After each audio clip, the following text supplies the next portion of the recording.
So we're going to start the meeting at 5:01 on 7/12/21. And Aria Zayas and myself are here. Chris Mills is not in attendance. And we have Kristen Kennedy, Tim Myers, Mark Taylor. And let me just read the instructions. I'm still reading the instructions, correct? Okay. In keeping with the ongoing emergency order from Governor Charlie Baker to limit gatherings and maximize social distancing, and under legislation passed to address remote board meetings during the emergency declaration, this meeting will be, wait, is this the old meeting? That's what I'm, it sounds like it might be the old version. This is the one that was sent. Let me see. Well, how about I wing it? And how about I read it from, okay, that would be great. So in keeping with an act relative to extending certain COVID-19 measures adopted during the state of emergency signed into law by Governor Baker on June 16th, 2021, this meeting will be conducted remotely over Zoom. Attendance by board and committee members will be remote, and remote attendance shall count toward the quorum. The meeting will be broadcast live and recorded on ECAT. To use Zoom on a computer or a mobile device, you'll need to download the Zoom application and create an account and use one of the call-in numbers listed on the agenda. To join by telephone only, you will need the meeting ID. When conducting meetings remotely, we will endeavor to keep meeting operations as close to our standard procedures as possible. However, use of this platform will necessitate some additional meeting protocols. While board members, town staff, participants, and applicants for hearings only, not general meetings, will be on video and audio, public participants will join the meeting muted and with no video feed for them. Public lines will be muted throughout the meeting to allow the board to conduct business and to eliminate background noise. For general meetings, not hearings, and only for items under which the chair solicits public comment, members of the public participating in the Zoom meeting may submit a written question via the chat, provided they include their full name and address for the public record. The chair reserves the right to discard comments submitted that are off topic or do not include a name and address. Members of the public viewing the meeting on ECAT may submit questions in writing via email. The chair reserves the right to respond to questions during the live meeting, but may limit the time for such activities. Any questions not addressed in the meeting may be answered afterwards via email and will be incorporated into the minutes of the meeting for the public record. All votes will be by roll call. When all business indicated on the agenda has been completed, the members will vote to adjourn the meeting, signaling the end of the meeting and the termination of the ECAT recording. All participants will be disconnected from the meeting at that time. Now you're muted, Lynn. Thank you. Sorry about that. That's so okay. She had sent out two emails. I'll check and see if it was on the second email she sent out. This was the first one, I think, that it had the old instructions. Yeah, we'll check internally and make sure that we've got the right one. Okay, so the first, okay, thank you. The first item are the minutes from June 14th. Aria, do you want to make a motion? I make a motion to approve the minutes from the Board of Health meeting dated June 14th, 2021. I second. Do we have to still do an all in favor? You have to do a roll call vote. All in favor? Zayas, yes. LeBlanc, yes. Okay, we're going to move on to the variances. So the first one we have is 2 Norton Ave, a request for a variance from the regulation that require irrigation wells to be 100 feet from a leaching field. The applicant is requesting a setback of 32 feet to preserve an existing irrigation well. Okay, is Peter Lyons here waiting to be put in, Kristen? Yep, I have Peter Lyons. I will promote him to panelist now so he can join the meeting. Okay, what I'll do is address the situation that we have. Due to our regulations, it does state that a irrigation well needs to be 100 feet from a septic well. Title V states 50 feet. And in Title V, you're allowed to go down to 25 feet from septic field to a well. So our irrigation regulations are much more stringent, and probably when we have some time, we are gonna, and I've said this before, revisit the regulations and probably make them align more with Title V. So if Pete wants to say anything about this, I give him the screen, if you will. Good evening, you guys hear me? Yep. Yes, How are you? Do you want me to pull up the plan quick so we can take a look at it? I did send them all a PDF, so they should be able to look at it. Okay. And- Yeah, Oh, sure. That works too. That's nice. Okay. Are you guys, you can see the plan now? Yes. Yes. Okay. Awesome. Yeah, so as Mark mentioned, this is a request associated with the septic repair on a failed system. We actually got a couple requests with this one. We're looking to maintain a gravity system. So what we're doing is proposing the new system kind of in a low spot in the backyard. So a couple things that puts us close to the groundwater. So, you know, we need a sieve analysis. And additionally, as Mark mentioned, we are within 32 feet to an existing irrigation well. You know, the primary reason we're there is because that's the only spot that would, you know, allow us to go with a gravity system. So yeah, that's the short answer. I guess if there's any other questions. Mark, why are we so much more strict? Is there a benefit to that? When I came here in 09, there weren't any well regulations. And what I did is I took well regulations from surrounding towns, kind of combined them. And one of the well regulations, that it was more of an oversight on mine, that it was more strict for the irrigation well to be 100 feet, where, you know, at the time I probably should have mirrored Title V a little more. And I just kind of, you know, we needed well regulations, so we're just trying to get them in place. Sure. And so that's why we're at that vantage point. It's not a bad idea to have them 100 feet away, like a potable well, but, you know, they do allow it to go, they suggest 50 feet and up to 25 feet with an LUA for Title V. So it's within the realm of Title V. It just doesn't fit in our regulations.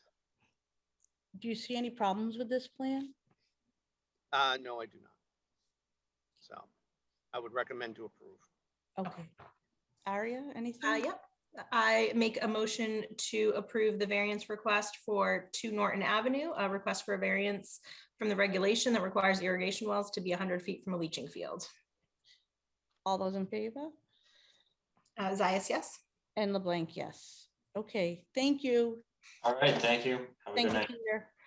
And Kristen, I think Chris is trying to get on. He has time. And he is, I don't know if he's there waiting or, oh, here he is. Here he comes. Hi, Chris. Like a bad penny. No.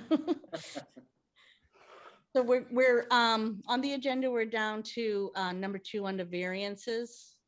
40 Prospect Street, a request to waive the minimum water usage requirement for a Title V certificate. So Lynn, I'm going to admit the homeowner, Okay. Mrs. Veal.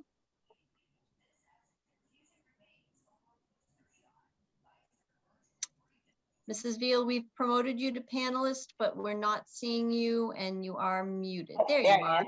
There you go. Hello. Hi. Okay, so Mrs. Veal sent a letter to the board asking for waiver for our no water usage for a Title V report. The house had its septic system replaced back in 2016. Basically, no one's been living in the house. I sent you as a second attachment within the past hour the water usage report over the past 5 years. And it shows that the house was using an average of 9 gallons of water a day. Some people have lived in it sparingly, but as you can see from the water usage reports, it hasn't hardly been used. Paul Hurley, Title V inspector, has conducted an inspection of the septic system. He also has his letter attached saying that everything looks good, everything is in working order. He will be submitting the formal Title V 18-page report to us, saying that it passes. But as you know, our regulation states that if no one's living in the home for greater than 30 days, that it cannot pass. So Mrs. Veal's trying to look to sell her house and is looking for a waiver from our regulation. Now, this has come up a couple times before, hasn't it? It has. It has. If memory serves, in the past, when the board has granted this request, and Mark and Tim definitely chime in if I'm not remembering the scenario correctly, it has been cases where we actually have the buyer in front of us as well, so that it's an informed situation. Will Yes. the waiver status be disclosed to a potential buyer? It certainly can be. If that's what you decide, we will not, hide that at all. Mhm. Can I they, know in past cases, if you don't mind me chiming in through the chair, we did have, at least on 2 occasions, the buyer was there with the seller trying to promulgate the sale. And this was the cog in the wheel that was getting stuck, and their systems were young, like maybe 2 years old, 3 years old, just outside the certificate of compliance realm. And so that has happened. It sounds like the system, it hasn't really had any use, even though it's 6, 7 years old. So I don't know if we ever had one, Kristen, that didn't have the buyer. I'm not sure, but I do remember you're right that buyers were at the meeting. So how old's the system? Was put in 16? Yes. It started in 2016, and I think we finally got the compliance and it dated in 2017. I have it on my notes. Is it, I think it was That's the August 9th. conservation released it in 2017, but our last date of inspection was I don't know exact date, but it was 2016 when we were there last. what's the address again? 40? 40 Prospect. So Mary Beth, do you have a buyer? No, we do not. We just put the house on the market last weekend, over Okay. July 4th weekend, so Okay. And I don't know if even anyone has looked at it. okay. And guys, so you said the last time when you issued the certificate, it was 2016 when you came out and looked at it, I guess? Would that be something you would have to come out and do again, or you would recommend doing? No? So when the system's being installed, Tim and I go out, and certain times we check the tank, we check the tees, the distribution box, the field, the vent, if there's a vent, the inspection port.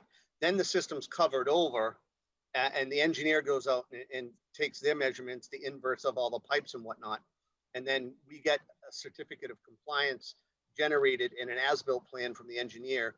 We generate that at that time, and that's good for 2 years, 3 years with pumping, I believe. Is that right, Kristen? 3 years with pumping? Yeah.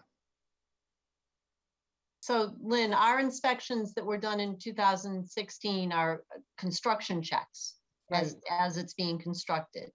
And is then it a pump system? There is a pump system on it. It is a pump system. Because what our initial septic system was totally in the backyard, but due to the fact that we border Black Brook and wetlands, pretty much our backyard is a series of tanks with a pump system along the side of the house, and the leaching field was put into the front yard. Getting it away from the wetlands. Correct. You did say that this has been inspected recently, right, at this request? On June 29th, Paul Hurley inspected it. And after he inspected it, he called me and he said, does anyone live in this house? Because this is a brand new system. And pretty much we have not been in the house. We moved to Cape Cod. And occasionally my children would stay in the house. Right. But then once COVID hit, everyone moved down here. Did he, in part of the test, they'll operate the pump, right, guys? Yes. That on is a- part of the test, yes. And send the water across and make sure it absorbs and everything. There's no water to see be absorbed. That's one of the issues. The thing, it's completely dry from what I understand. So yes, the pump turns on. Right, but the D box is dry, so you can't verify that the liquid's being consumed. Correct? Is that? He can put, if you like, we can have water added to the pump chamber. He can turn it on and open up the distribution box to see that it does get absorbed into the ground. But part of his inspection is to check the D box, check the pump, turn on the alarm, and check the tank. I'm comfortable with what you guys want to do as health inspectors. I would not have a problem with seeing if there's a way that they could add water to make sure, even if that leaching field just once would consume it, just maybe from a liability, from an inspection standpoint. Hey, no one living there, but we did try to verify. The liability would be on the Title V inspector, Paul Hurley. Right. So if it failed and someone to be sued, it wouldn't be the town, it'd be Paul Hurley. So that's where the liability would be lie. And we're not going to go out and witness it or anything like that. So My concern on that is us waiving our no water rule, but to me, this particular case, unless I'm missing something, I mean, would you guys be comfortable with issuing a variance for this? talking to the agents or the inspectors or the other board members? Oh. Everyone. It's one I happy would- family. I would be. That's I mean, my it's a new opinion. system. 2017 is pretty new. 2016 and not been with. We have proof that 9 it's gallons, barely, 9 gallons of water a day. That's it. I mean, if with that water record and something were to fail, the installer is going to have some issues, or whoever engine. I mean, that would be.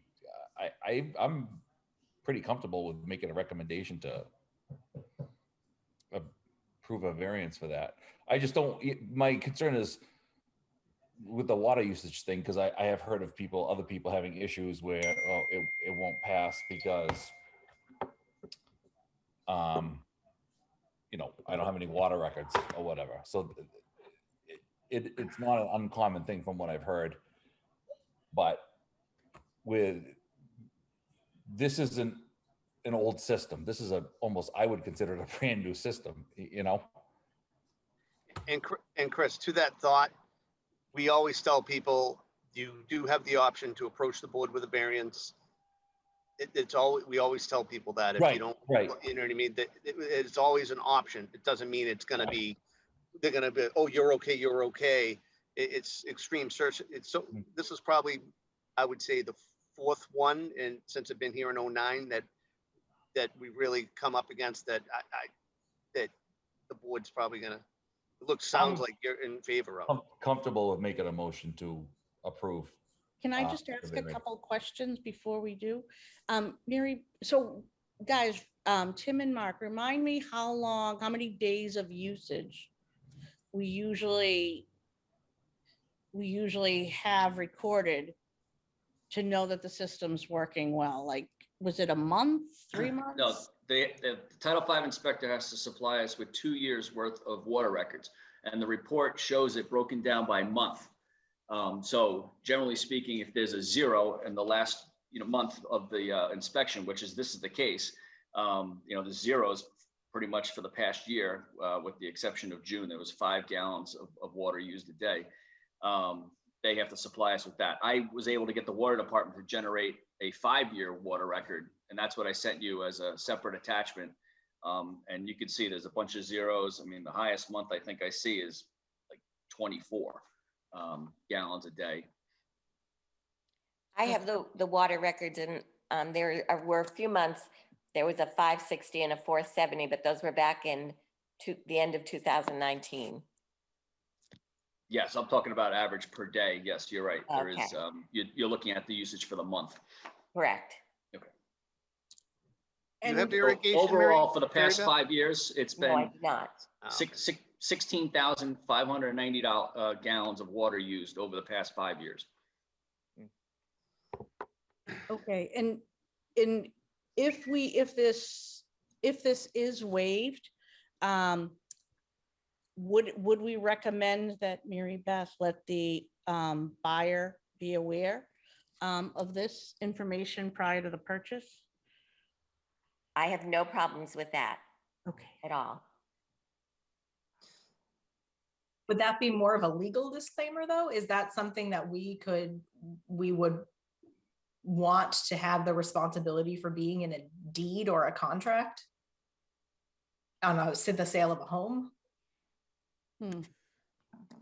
just spitballing, maybe something from our office generated by myself or Tim stating that at the meeting on this date, and we put it with the Title V when it comes in, and it's just a little letterhead, something like that. I don't know. Kristen? Sounds reasonable, that reflecting or copy of the minutes. Yeah. Attached to the inspection report, so that if anybody pulls the copy from us, all the facts are there. You can always give them the link to this meeting too, if they want to watch it. It's easy enough now with the Zoom. God help them. So, I know we've had this come up before, but never this long. Has anybody heard of any instances where after all that time, there really was an issue in a brand new system that just never got used? No. Couldn't say I feel we here nor use there. very reputable people in Yes. installing. Walter Hermano Engineering did the engineering plans, and RJ Messina did the actual work, which I believe are very two local, reputable. And we license all the septic installers anyway, so we're very familiar with the installer. And you're right, Walter Hermano has been an engineer working in town for years. So we have reputable people. We're going to let any prospective buyers know. And Chris Mills, who is in contracting and on the board, feels comfortable with it. I just want to ask, is there anybody out there that has any questions that might be watching? Are there If so, they would want to type them into the Q&A feature along with their name and their address. Okay. I would want the public, if anyone's watching, to understand that this is not a 100-year-old cesspool that we're approving and there's no water records. This is, a 3 to 4 year system of which the person had an install and then moved. So. Well, and also we have an engineering professional saying that it's up and running and working, right? So I mean, that is specifically why I'm making the motion to approve. A lot of people, someone, again, you see it a lot downtown with the older houses in the cesspool as well. There's no water records, and specifically why you have that rule is someone could turn their washing machine or toilets or whatever and let them go outside and to get it to pass. So that I'm very comfortable making a motion to approve that. Okay. Are there any questions, Kristen, from whoever's? There is nothing appearing in the Q&A. Okay. So I think we're ready to, anybody, area, anything? All right. I think we're ready to move forward. Great. I'll make a motion to accept the variance request for 40 Prospect Street, request to waive the minimum water usage requirement for a Title V certificate. Second. All those in favor? Zayas, yes. Mills, yes. LeBlanc, yes. Thanks, Mary Beth. Thank you very much. Thank you. All right. Have a good night.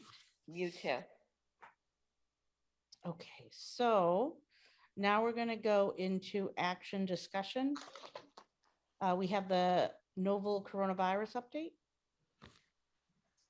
Yep. So the numbers have looked very good lately.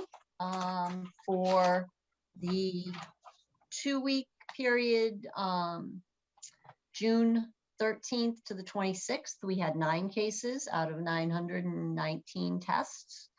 The following week, 6/20 to 7/3, we had 7 positive tests out of 799. This Wednesday, we will receive the results, and they'll be posted on the state's website for the 6/27 through 7/10, which will encompass the 4th of July weekend. We have received 4 positives in the last 24 hours. Yikes. 3 of which are the same household, which, is what we have seen. And, we may see little spikes like that as it goes through. We can get 3 or 4 in a house in a single day. Kristen, I know you can't come out and ask, but these people that were positives, were they vaccinated by any chance? They were. They I- were. Tim, did you have something or? Yeah, it's 2 of the people were vaccinated. Cool. Okay. Do we know if this is the Delta variant, or do we have that information? They're not even doing stereotyping anymore. It's just Oh, okay. assumed that the prevalent strain right now is the Delta variant. So I'm actually surprised there wasn't more. we'll see what the actual number is for that 2-week period, Wednesday into Thursday. You just remind people that the Delta variant is out there. It's people that are vaccinated are not dying. People that are vaccinated, do still periodically show up in our positive test results. And just to remain cautious and vigilant. A lot of the things that we've been doing all along, just being careful. But other than that, the only industries right now that are under any additional requirements are the camps, the child cares, and schools, although they're not in, well, they are in summer school session, but and then the requirement for masks when people are entering certain environments such as hospitals, doctors' offices, public transportation. But kind of moving along. Okay. All right.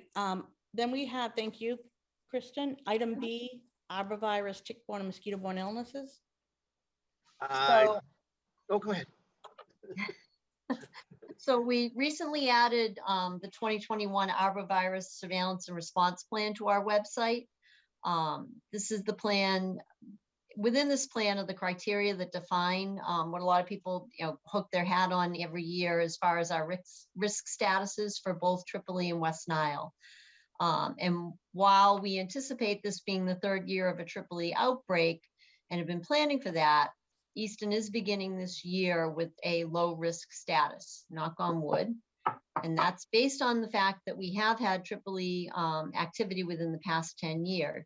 And the recommended responses at this stage are to focus our efforts on community education and outreach, which is why tonight, after this meeting, we'll move over to the select board meeting, and I'm asking permission from the select board to include in the July water bills a buck slip that will offer residents suggestions on things that they can do around their homes to eliminate breeding areas for both mosquitoes and ticks. And on the flip side will also be information on steps that they can take to protect themselves, and just kind of get everybody thinking and in that frame of mind of what they can do to help protect themselves, wearing long pants, using pest repellents as they're approved, staying away from areas where there isn't activity and staying indoors when there are peak activity times. We also want to get the information out there to let people know what they can do around their yards, because one of the basic principles of something that we use as inspectors in many different areas of what we do is called integrated pest management, where you don't just skip to the end of killing the bug. You do everything you can to make the environment as inhospitable as possible for them. You eliminate places where they can live. You eliminate places where they can breed. And so these are a lot of the things that we're going to be suggesting in this buck slip, and just making it handy, hoping if people read it, they give it a second thought, and they think about things like going around their yards and making sure that there is no standing water, that they use sand. They can use sand to fill in stumps and places like that so that water doesn't collect there. Mosquitoes can breed once the water has been sitting there for about 4 days. It's the perfect environment for mosquitoes to lay their eggs and breed. So we're gonna ask the select board in an hour or so for permission to include that in a mailing that they're doing anyway. That's my part right now. Mark, did you have anything else to add? Just the update from the Han alert system that as of right now, there's no West Nile virus or Triple E in Easton. We got the email notification a little while ago, so it didn't make it in the packet. So See me in 3 weeks after all this rain. I know. don't jinx us. I know. Sorry to be Debbie Downer. I just, All right, thanks, guys. And then the last item is discussions regarding state action for public health excellent grant, SAPHE shared services. Okay, what's gone on is the Baker administration had announced a $7.7 million grant to help boards of health do mandatory statutory requirements, respond to health emergencies, plan public health improvements. So we reached, this was sent to our office. Kristen put me in charge of it. So what we did is we met with a few other towns. I got the list right here. So it's Easton, Foxborough, Mansfield, Norton, and Sharon. The grant was applied for through Foxborough as the lead agency, and will be part of the agency with them, the 8 communities. So we were given a grant for $300,000 in collaboration with 8 communities. I'm sorry, scratch that, with the 5 communities. We've already received a check. So what this grant is for is to help us, not replace us. So a lot of people in the health industry have always kind of shunned away from using shared services or regionalized services. This will definitely help with doing, we're going to be getting a health inspector that will go probably 1 day a week just to do restaurant inspections and do other services like such from each town, each of the 5 towns. We'll also get a housing inspector to do the same thing with the grant money. The payment of the inspector will be done through Foxborough. Some of the grant money will be used in that department to actually facilitate the administrative work it takes to pay for and pay for these 2 inspectors. So we've been meeting since about March with this. It's been really an interesting thing. I think it'll help. It's like a gap filler is what they're really helping us to do. To help, anywhere we could use help. It's always been do this, do that, and try to, be a firefighter and, put out the fires instead of going ahead and being like, wow, I'm really prepared for things, So, I mean, that's really what the grant is about. The grant also requires a letter of commitment, which is due the end of July. And the town administrator or the chief officer of the town has to sign it, which he already has.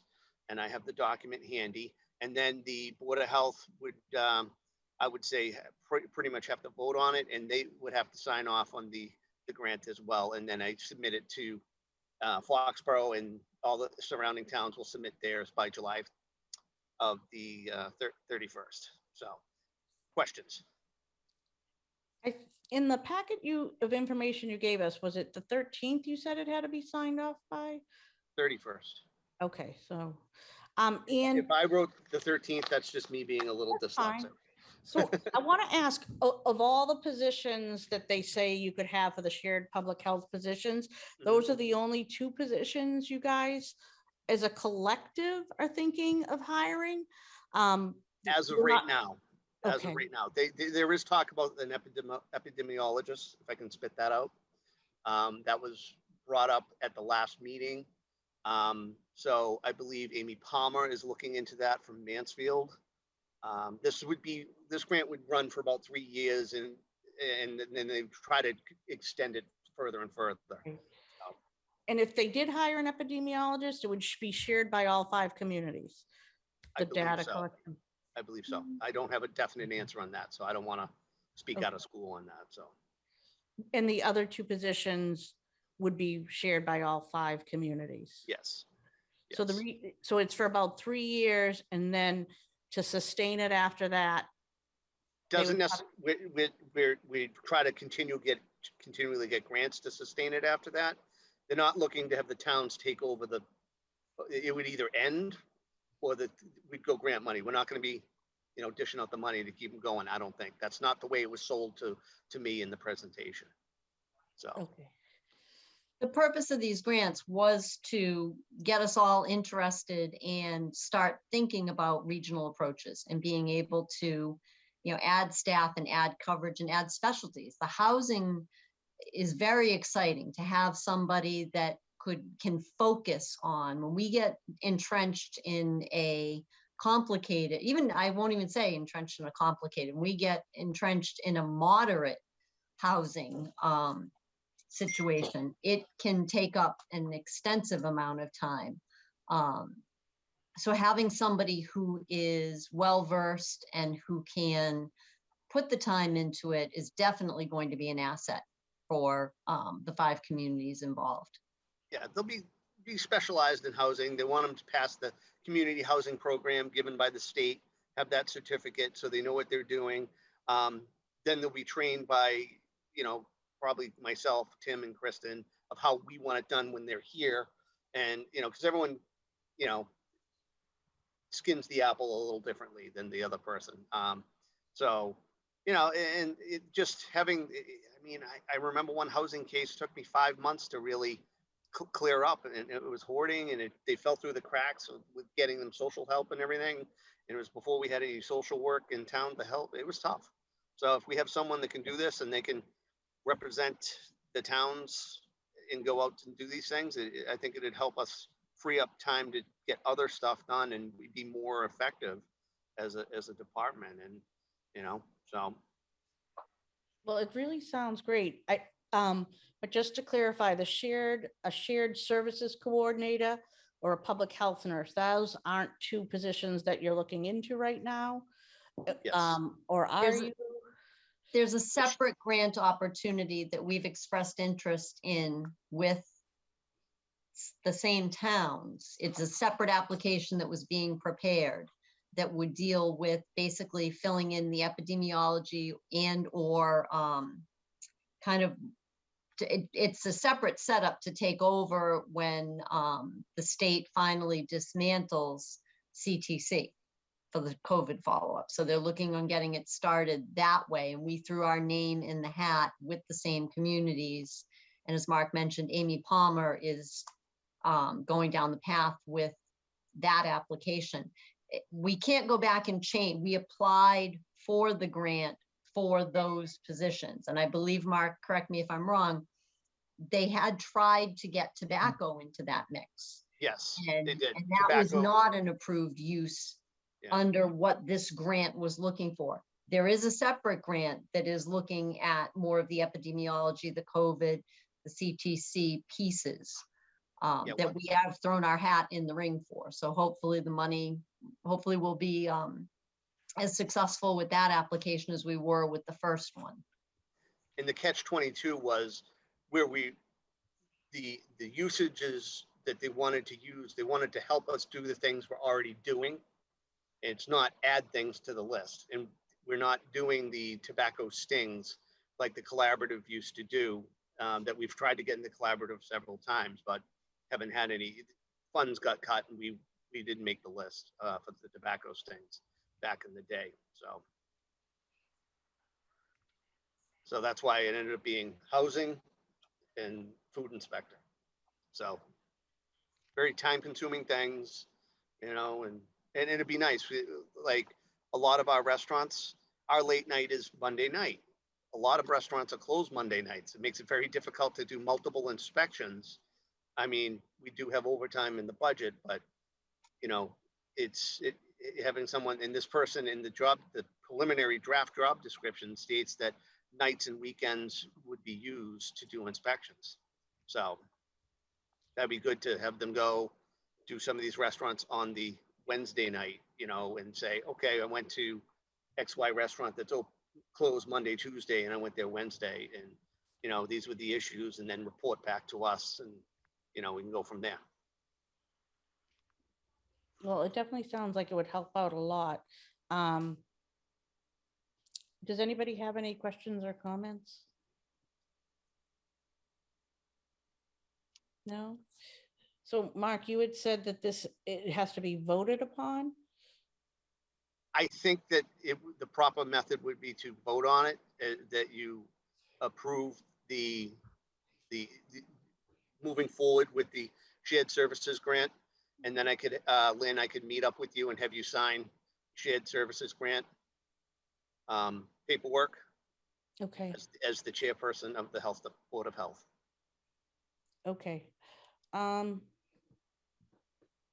me think if I have any more questions.